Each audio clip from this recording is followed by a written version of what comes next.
நாம் பார்க்க போகிறது இளம்பிள்ளை வாதம். கை கால்கள் செயல் இழக்கிறத நம்ம வாதம்னு சொல்லுவோம். அதுவே இளம் பிள்ளைகளுக்கு வருவதாக இருந்தால் அதற்கு பேர் இளம்பிள்ளை வாதம் அப்படின்னு பேர். அந்த பேரை கூட இன்றைக்கி நிறைய பேர் மறந்துருப்போம். அந்த அளவுக்கு அந்த நோயை கிட்டத்தட்ட நம்ம ஒழிச்சிட்டோம் அப்படின்னு தான் நம்ம சொல்லலாம். போலியோ அப்படின்னா தான் இன்றைக்கி எல்லாருக்குமே தெரியும்.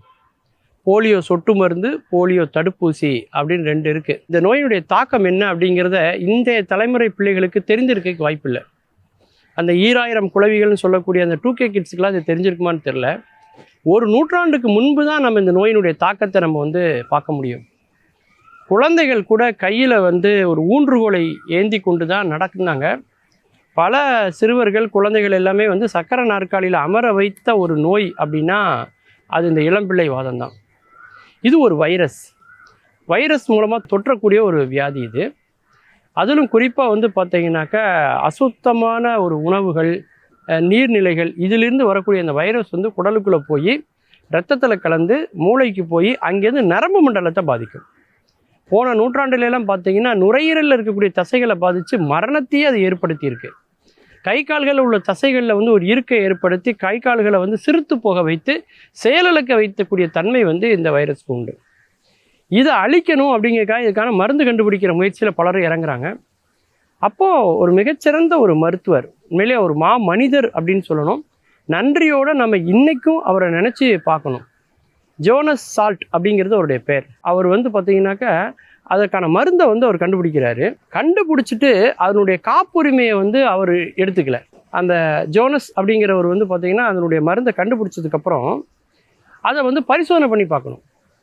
அப்போ 52 அந்த காலகட்டம். அப்போ பார்த்தீங்கன்னா அதை பயிற்சி பண்ணி பார்க்குறதுக்கு அமெரிக்கா அனுமதி கொடுக்குறாங்க. அதை யாருக்கு பயிற்சி பண்ணி பார்க்குறதுன்னு தெரில. அப்போ அவருடைய 3 மகன்களுக்கு அதை கொடுத்து அவர் பயிற்சி பண்ணுறாரு. அது வெற்றிகரமாகுது. அதுக்கப்புறம் பக்கத்தில் இருக்க பள்ளிக்கூடங்கள் கொடுக்குறாங்க, அமெரிக்கா ஃபுல்லாக கொடுக்குறாங்க. அது வெற்றிகரமான இதாக மாறுது. அப்போ ஒரு பத்திரிக்கையாளர் கேட்குறாரு, நீங்கள் அது காப்புரிமை வாங்கலை? அதுக்கு அவர் சொல்கிறாரு, சூரியனுக்கு யாராவது காப்புரிமை வாங்க முடியுமா? அது மனித குலத்துக்கு சொந்தமானது. அது மாதிரி தான் இந்த மருந்து அப்படிங்கிறார். அவர் காப்புரிமையை கோராதனால தான் பல முன்னணி நிறுவனங்கள், மருந்துக்கு தயாரிக்கக்கூடிய நிறுவனங்கள் எல்லாம் இதை அளவுக்கு அதிகமாக தயாரிப்பு செய்து விளைவு தான் இன்றைக்கி மக்கள் மத்தியில் அது போய் சேர்ந்துருக்கு. இவருக்கு மட்டும் இல்லைங்க, ஆல்பர்ட் சாபின்கிறவர் பார்த்திங்கன்னா அதுக்கு ஒரு தடுப்பூசியை கண்டுபிடிக்கிறார். அமெரிக்கா, லண்டன் போன்ற வளர்ந்த நாடுகள் எல்லாம் பார்த்திங்கன்னா சொட்டு மருந்தை விட தடுப்பூசி தான் அது ரொம்ப வலியுறுத்துகிறாங்க. அங்கே தடுப்பூசி தான் போடப்படுது. தடுப்பூசி போட்டால் 100% இந்த நோய் வராது யாருக்கும். வாய் வழியாக கொடுக்கக்கூடிய அந்த சொட்டு மருந்து மூலமாக ஒரு 25 லட்சம் பேர் யாராவது ஒருத்தருக்கு வர்றதுக்கான ஒரு வாய்ப்பு கூட உண்டு அப்படின்னு உலக சுகாதார நிறுவனம் அறிவுறுத்துகிறாங்க. ஆனால் இந்தியாவை பொறுத்த வரைக்கும் 2011 போலியோ இல்லாத தேசமாக நம்ம ஒரு தேசத்தை நம்ம வெற்றிகரமாக நிறைவு செஞ்சிட்டோம். இந்தியாவில் ஒருத்தர் கூட போலியோ கிடையாது. அதற்கான சொட்டு மருந்து எப்படி போடுவாங்கன்னு பார்த்தீங்கன்னா, காஷ்மீர்லேருந்து கன்னியாகுமரி வரைக்கும், காஷ்மீரில் பனி பொழியக்கூடிய அந்த இமாச்சல பிரதேசனுடைய கடைசி கிராமம் வரைக்கும் ஒரே நாள் ஒரே நேரத்தில் போட்டால் மட்டும்தான் இந்த கிருமியை கண்ட்ரோல் பண்ண முடியும். ஒவ்வொரு நாள் ஒவ்வொரு டேட்டில் போட்டாலும் கண்ட்ரோல் பண்ண முடியாது. ஏன்னா அது வேறு யாராவது ஒருத்தருக்கு தொற்றி அதன் மூலமாக மறுபடியும் எல்லாருக்கும் தொற்று வந்துடுறதுக்கு வாய்ப்பு இருக்குது. அப்படி ஒரு எப்படி இராணுவ வீரர்கள், எதிரிகள், தீவிரவாதிகள் உள்ளே வராமல் தடுக்கிறாங்களோ, எப்படி அந்த கால புராணங்கள் எல்லாம் அரக்கர்கள்னு சொல்லக்கூடிய அந்த தீய சக்திகள் ஆன்மீக சக்தின்னு சொல்லக்கூடிய தெய்வ சக்தி எதிர்த்து வெற்றி பெற்றதோ, அது மாதிரி நம்ம உடம்புக்குள்ளே அந்த வைரஸ் கிருமி வந்துடாமல் நம்மளை பாதுகாக்கக்கூடிய ஒரு உள்நாட்டு போர் வீரர்கள் அப்படின்னு நம்ம மருத்துவர்களை, செவிலியர்களை, தன்னார்வ தொண்டர்களை, அங்கன்வாடி, பால்வாடி ஊழியர்களை நம்ம சொல்லலாம். அப்படி இவங்க எல்லாருடைய ஒட்டுமொத்த உழைப்பினால தான் இன்றைக்கி போலியோ ஒழிக்கப்பட்டிருக்கு. போலியோ ஒழிச்சதுக்கப்புறம் எதுக்கு இந்தியாவில் சொட்டு மருந்து கொடுத்துட்ருக்காங்க அப்படின்னா, நம்ம நாட்டில் ஒழிச்சிட்டோம். ஆனால் பக்கத்தில் இருக்கக்கூடிய பாகிஸ்தான், ஆப்கானிஸ்தான் போன்ற பல நாடுகளில் அது ஒழிக்கப்படாதனால அங்கிருந்து மக்கள் இங்கே குடிபெயர்வதனாலையும் பயணிகளாக சுற்றுலாவுக்காக போயிட்டு இருக்கிறதுனாலையும் அவர்களாலேயும் நமக்கு தொற்று வந்துடக்கூடாதுங்கிறதுக்காக தான் இன்றைக்கும் அந்த போலியோ சொட்டு மருந்து வழங்கப்படுகிறது. 2 துளி அந்த போலியோ சொட்டு மருந்து வாயில் விழுந்துச்சுன்னா நிச்சயமாக மனித குலத்துக்கே அந்த நோய் வராமல் நம்மளால் தடுக்க முடியும்.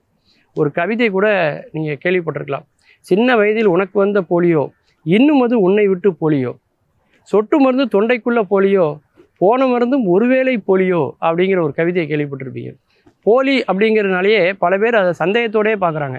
இந்த சொட்டு மருந்து போட்டால் காய்ச்சல் வருமா, குழந்தைகளுக்கு ஏதாவது பிரச்சனைகள் வருமா, தடுப்பூசி போட்டால் சொட்டு மருந்து போடலாமான்னு ஏகப்பட்ட சந்தேகங்கள் இருக்குது. ஆனால் எதை பற்றியும் கவலைப்படாத ஒரு சேஃபான ஒரு மருந்து இந்த போலியோ மருந்து. அதை இந்திய தேசத்தில் நாமளே தயாரிக்கிறோங்கிறதா அதில் இன்னொரு பெரிய பெருமை. மீண்டும் பல புதிய தகவல்களோடு, அதில் அறியப்படாத பக்கங்களோடு உங்களை சந்திக்கிறேன். நன்றி, வணக்கம்.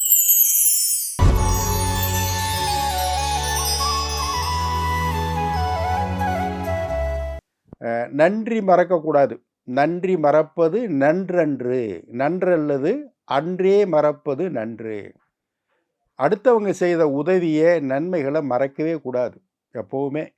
இது மனுஷனுக்கு மனுஷன் சொல்லிக்கிட்டது. மிருகங்கள்லாம் நன்றியோடு இருக்குது, ஆனால் மனுஷங்க அப்படி இருக்காங்களான்னு ஒருத்தர் ஒரு கேள்வி கேட்டார். ஆமாம், மனுஷனுக்கு மனுஷன் நன்றியோடு இருக்கிறது இல்லை அப்படின்னு. மிருகங்களும் அப்படி தாங்க வளர்ந்துக்கிட்டு இருக்கு அப்படின்னு அவர் ஆரம்பித்தார். என்ன சொல்ல வர்றீங்கன்னா, அவர் ஒரு அருமையான கதை சொன்னார்னு வச்சுங்களேன். காட்டு வழியாக ஒரு மனுஷன் நடந்து போய்கிட்டு இருந்தான். திடீர்னு சிங்கம் கர்ஜிக்கிற குரல் கேட்டுச்சு. சிங்கம் கர்ஜனை பண்ணுதே, ஐயோ நம்மளை அடிக்க வந்துருமோன்னு பயந்து நடுங்கினான். நடுங்கினோடனே அந்த குரல் மட்டும் சிங்கம் பேசிச்சு. பயப்படாத மனிதே, நான் உன்னை ஒன்றும் செய்ய மாட்டேன், திரும்பி பாரு, லெஃப்டில் பாரு, அப்படியே கொஞ்சம் நடந்து வா, ஒரு கூண்டுக்குள்ளே நான் அடப்பட்டு கிடக்கேன், என்னைய வந்து பாரிய முன்னாடி வந்து நில்லு அப்படின்னு சிங்கம் கூப்பிட்டுச்சு. இவனும் சிங்கம் பேசுதே, அப்போ ஒன்றும் செய்யாது அப்படின்னு திரும்பி அந்த சொன்ன பாதையிலேயே போய் பார்த்தா கூண்டுக்குள்ளே பெரிய சிங்கம் அடப்பட்டு கிடக்கு. காட்டுக்குள்ளே உங்களை கூண்டு வச்சு பிடிச்சது யாருங்க அப்படின்னு மனுஷன் கேட்டான். இந்த வேட்டைக்காரர்கள் என்ன பண்ணாங்கன்னா, பெரிய கூண்டு வச்சு அதுக்குள்ளே ஒரு ஆட்டுக்குட்டியும் உள்ளே வச்சு, நான் ஆட்டை வேட்டையாட வரும்போது டக்குன்னு கேட்டை போட்டு மூடி என்னைய பிடிச்சிவிட்டாங்க கூண்டில் அப்படின்னு அந்த சிங்கம் சொல்லிச்சு. சரி, நான் இப்போ என்ன செய்யணும்? இந்த கேட்டை திறந்து விடு, நான் தப்பிச்சு ஓடி போயிடுறேன், என்னை காப்பாற்று அப்படின்னு சிங்கம் சொல்லிச்சு. இங்கே பாருங்க, நான் உங்களுக்கு உதவி செய்கிறதுக்கு தயாராக தான் இருக்கேன், ஆனால் நீங்கள் சிங்கம், உங்களுக்கு உணவே நாங்கள் தான். அடுத்த உயிரினங்கள், அது மனுஷனாக இருந்தாலும் சரி, மிருகமாக இருந்தாலும் சரி, அடித்து சாப்பிட்ருவீங்க. உங்களை நான் திறந்து விட்டால் நீங்கள் என்னை அடித்து சாப்பிட மாட்டீங்க அப்படிங்கிறதுக்கு என்ன உத்தரவாதம் அப்படின்னு அவன் கேட்டான். எவ்வாறுப்பா, நன்றி மறக்கிறது உங்களுக்குள்ளே அது சாதாரணமாக போச்சு. இப்போ மனுஷனுக்கு மனுஷன் நன்றி மறந்துடுறாங்க. நான் அப்படி இல்லை, நான் சிங்கம், மனுஷன் கிடையாது, நான் மிருகம்.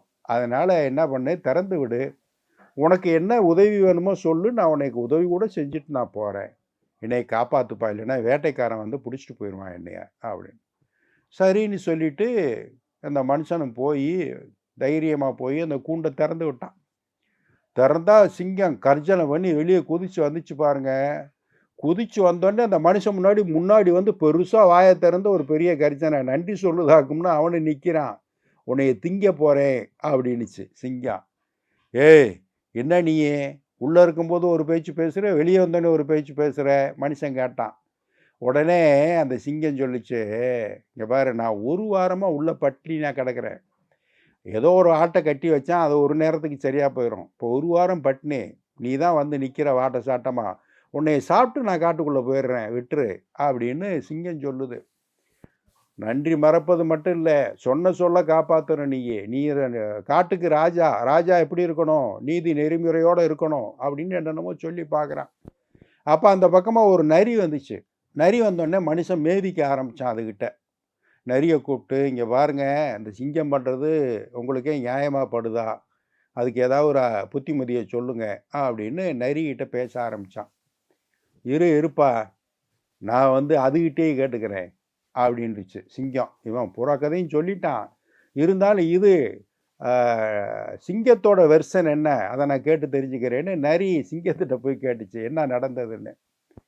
இங்கே பாருங்க, நான் வந்து காட்டுக்கு ராஜா, உனக்கு தெரியும், நரிகிட்ட சொல்லிச்சு சிங்கம். ஆமாம், இந்த பக்கமாக நடந்து வந்துக்கிட்டு இருந்தேன். சரி, நடந்து வந்துக்கிட்டு இருந்தேன், அப்போ எனக்கு தெரியாமல் ஒரு கூண்டு இருந்திருக்கு, செடி கொடியெல்லாம் போட்டு மறைச்சு. சரி, அதுக்குள்ளே ஒரு ஆட்டுக்குட்டி நின்றுச்சு. சரி, அட இறை நிற்குதேன்னு சொல்லி படக்குன்னு உள்ளே போனேன்.